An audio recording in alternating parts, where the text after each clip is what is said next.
to another Dragon Ball Z figure review. This time we're going to be looking at all of my Frieza figures. Start off with this one, which was originally released by Bandai. This is really supposed to represent Frieza at 100% power.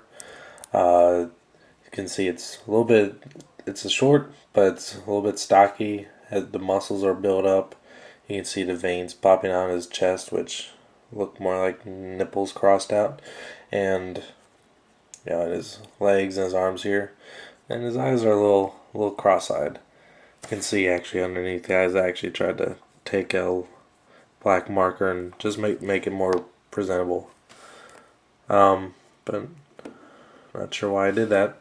I guess because he has a line under his face. But you can see some of the dirt that's accumulated on this figure over the years. You can pretty much just scrape it off of with my nail, which is kind of gross.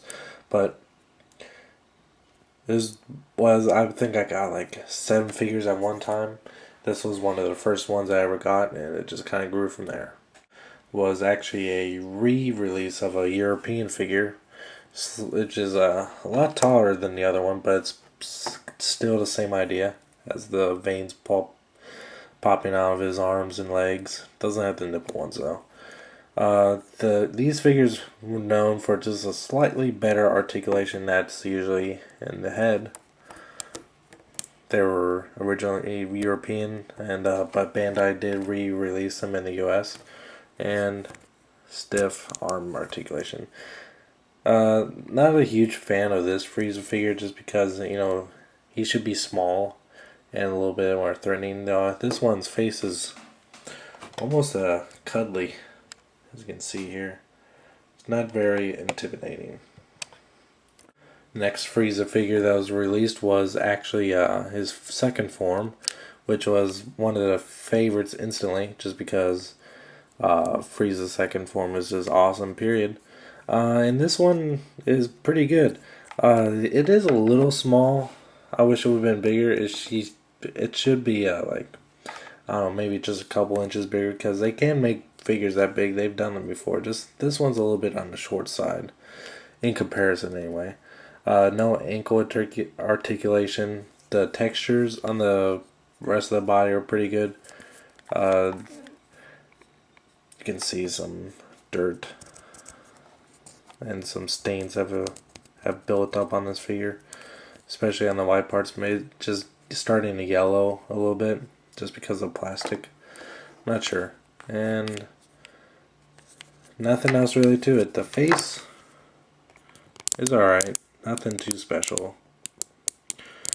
I think they could have did a little bit better job if the figure was bigger. So, still a great figure to own, especially if you're a Dragon Ball Z fan. The next Frieza figure to be released was Cyborg Frieza by Jakks, and this one was really hard to find because I think it was short packed, and just by it was a very popular figure when it was released, for obvious reasons. Not many. This is the only version, the only toy of Cyborg Frieza to ever been made.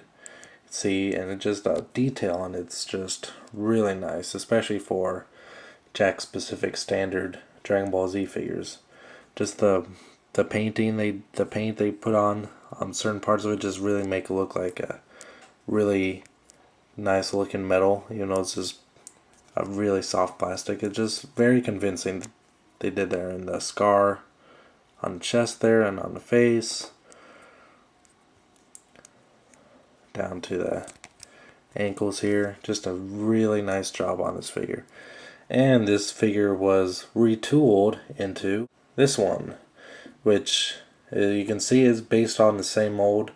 They just just took off the cyborg parts and just finished the figure so it looks more normal. I think this came with a Super Saiyan Goku figure, which I will get to eventually. But they did kind of ruin the figure a little bit by putting all these cat scratches all over it. So that kind of ruins it a little bit, but not too bad. I have seen people paint over these or do whatever they need to get rid of these, and it does improve the look of the figure a lot. I've just never been you know, confident enough in my own skills to be able to do that. But it's only on the front, none on the back, which is pretty lazy. But still, it's probably my favorite Frieza figure next to this one. I just like this one because I just prefer the non-cyborg look. So this concludes my review on my Frieza figures. My favorite's this one. This was a short one just because I really don't have that many of them. So until next time, until next time, thank you for watching.